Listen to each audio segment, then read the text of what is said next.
thing that really struck me was remembering Xander, the character.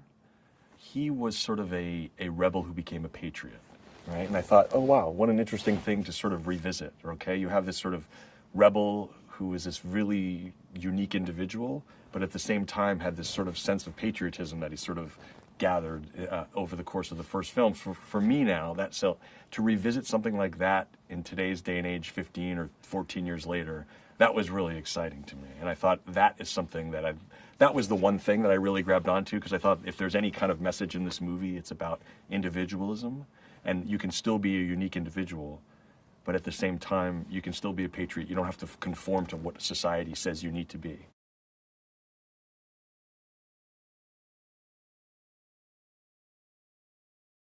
We want to have fun. Xander, I want everyone to grab onto Xander and take this ride and have fun. If we're going to have a little bit of a message and there's something to say, great. Let's kind of put that into the DNA of the story and grab onto it. But we had sessions where Jeff Kirschenbaum, Scott and I, and we'd bring Vin in after we kind of hammered through a bunch of stuff, would literally just lock ourselves in for about 5 hours a day. We did that for like 3 straight weeks until we kind of hammered out the story and kind of got it intact. And I would come in with some of the action sequences, like I had seen this jungle gym skiing, and so kind of built together the storyline. And actually, the most fun was knowing that we were going to bring all these other great individuals in. We actually wrote for like, okay, we're going to get Ruby Rose, and we're going to get Deepika, and we're going to get Donnie Yen. Like, so we kind of wrote the characters for them. So it was really fun to see that all come to fruition based on these like 5-hour lock-in sessions we'd have in Jeff Kirschenbaum's office.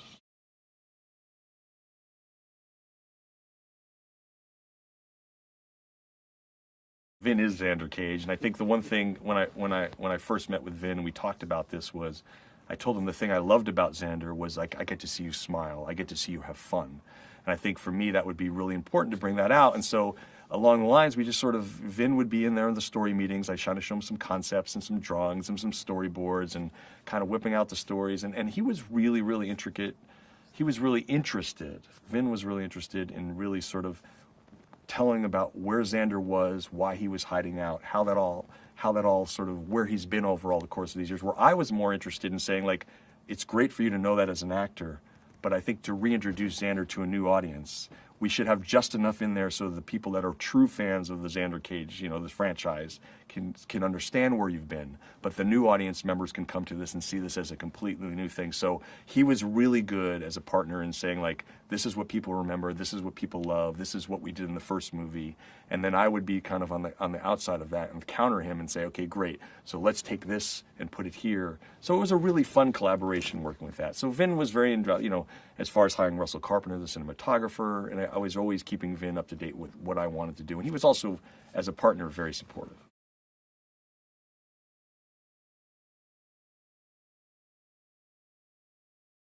Donnie was this sort of really poised, you know, I guess you can call it wushu martial arts, but like he's a combination of all these different things. But for me, he's such a fine actor. You know, he's a really refined actor and understands drama. So you got this great blessing, and I don't think I've ever seen anyone so uniquely fast as Donnie in his fights, and the way that his combinations and his kicks and all that aspect. So I thought if you take this dynamic personality, and also Donnie has a real sort of serious center. You know, he really is really grounded, very serious. He can have a lot of fun, but he's more of the serious thing. And so thinking he's going to be a foe of Xander at first, I thought what a great sort of maybe initial adversarial relationship these two can have. And sort of as far as the audience experience goes, you think these two are going to actually head off and face off. And they do in a way, but as it evolves, you realize that they're going to be on the same team.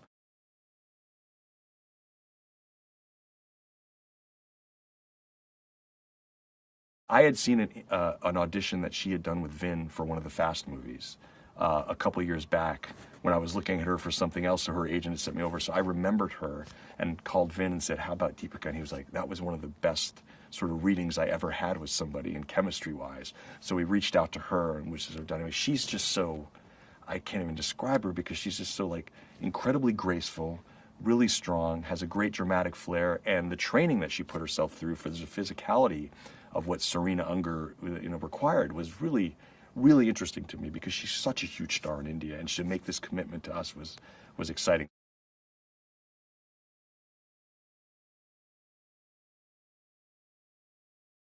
Ruby plays Adele Wolf, who's a sniper, and I kid you not, from the very first phone call I made to her, I had her out in the range maybe 6 hours after she had the job, and she went out and she trained with my friend Mauricio, and she was like, committed to being a great sniper, and she is. I mean, she was like, for 1,000 yards away, putting bullets through playing cards, and she just became like, not so much obsessed like I'm going to be the best sniper ever, but she just wanted everything that she did with the gun to be that, and just to photograph Ruby, there's certain times you're looking through the lens and you're looking at her and you realize there's such an unique thing, that indescribable movie star quality that she has.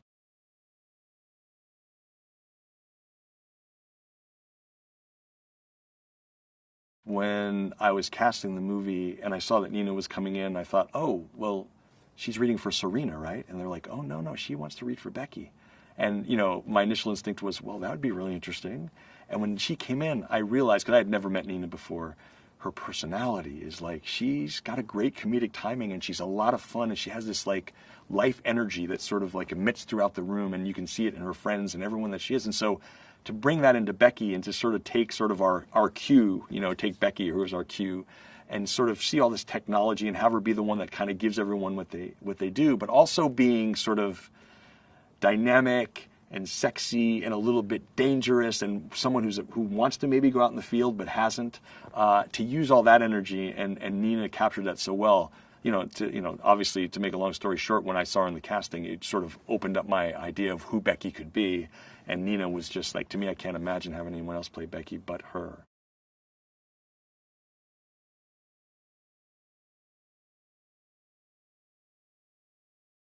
For Toni Collette, it was fun to kind of join and to play in one of these films where she's not, she said, look, I'm not crying, I don't have cancer. She's like, I'm just going to come in here and have fun, and I want to do something really fun with Jane Mark. So when I met Toni here in Los Angeles, we had a great conversation. I know she's just such an incredible actress and has such range.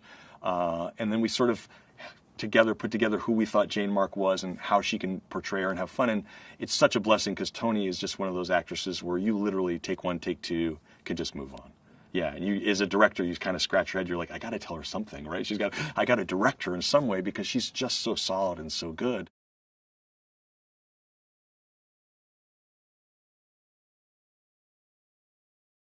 When you prepare well and you sort of figure out where you want to go in the world in your story, and you can take a place like the Dominican Republic and you can make it look like the Philippines, and you can do certain things and sort of make it like, we have a shot of one of our C-17s which is flying over the Nile in Egypt. You know what I mean? And so it says a lot for our team and the pre-production of, like, I wanted to make us feel like we were going all over the world. We built this fantastic, beautiful sort of what we call this jungle rave set in this Thai or Filipino type temple. We built that in the middle of Toronto, but then we went out in the Dominican. We shot so many exteriors, and we shot in Salinas, Dominican, which is really down the tip south in this sort of salt mine. And we played that for what it was, actually. And then we kind of went up to Santo Domingo and around Santo Domingo and Punta Cana, and we made these locations.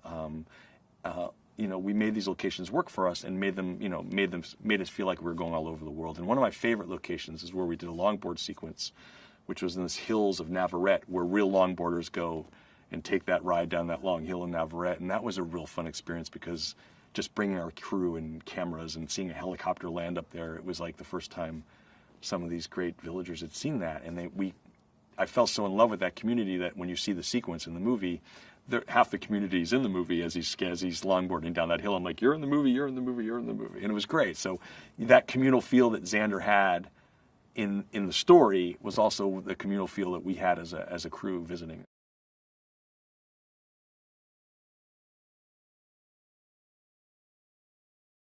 When you think you meet Xander on this sort of life-saving mission, when you're being reintroduced to him 15 years later, he's on the top of this tower, and I've always wanted to do a tower jump, sort of free jump in a tower. And then we thought, okay, what if we got this jungle gym skiing? And so he's up on this tower, he snaps in these skis, and he actually comes down, jumps off this tower, which I think is 380 feet high, and skis down through the jungle. So that was sort of the birth of how do we introduce Xander. And then we thought, okay, and then how do we complete that? How do we get him down to that village down in Salinas? And we thought, okay, let's get this longboard sequence, because we had seen some longboarders now, and Vin had sent me some video of some guys going 70 miles an hour on a longboard down the hill in Navarrete, which we actually saw. So that to me was a combination of taking Scott, working with Scott the writer, to make this Xander's introduction. Like, let's take these 3 segments of action and make that as introduction. So if you're going 70 miles an hour on a longboard down a hill through a community, you're jungle jib skiing in the middle of this jungle, going off rocks and kicking off trees, and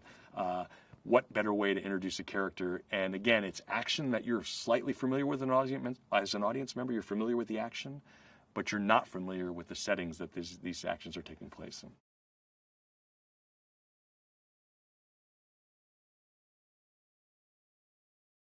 The water bike sequence is a great sequence and completely inspired by a man named Robbie Madison, who literally, I watched one of the specials of him getting that motorcycle and to get it work on the lake and to get it working in the ocean. I thought, I want to be the first to put this in a movie. I want to be the first to put this in a movie. And so contacted Robbie, talked about the sequences, what was possible.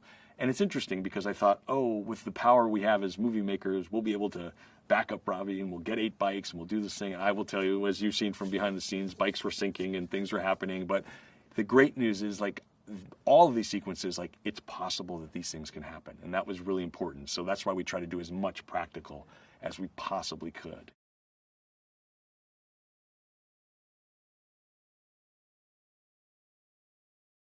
It really celebrates the individual. And it celebrates if you are true to who you are. And that's the most important thing in your life, whether you're an extreme sports athlete who jumps off towers and gives free cable to all the people in the poor village, or whether you're struggling with whatever gender you might think you are, don't even know what you are. Like, everyone in this film is an individual that is unique and blessed and loved and embraced. And I think in today's society, if you see that in a film, it's kind of where we all need to go. And I think that's what the zeitgeist of this movie was for me. It's like the celebration of the individual. And collectively, which is sort of a contrast of term, collectively, if we bring all these individuals together, we are so powerful. And that's, to me, what this XXX team is. It's the Donnie Yens, it's the Vin Diesels, it's the Ruby Rose, it's the Deepika Padukones, it's Michael Bisping, it's Tony Jaa, it's Chris Wu, it's everybody, it's Toni Collette. It's like, you can't, I'm probably left somebody out, but it's that combination of those unique individuals that collectively make this incredibly powerful thing. And I think that, to me, is the zeitgeist of what XXX is. Hey, for all you movie extras fans, did you know that Avatar from 2009, James Cameron teamed up with Sony to pioneer a specially designed camera system called the Holy Grail, which used lightweight dual lens and high definition digital imaging to create really advanced 3D images. Now, each frame of the CGI scenes, 1/24th of a second, took an average of 47 hours to render. Now, keep up to date with all the latest releases by subscribing to our channel and checking the notification bell. See you next time.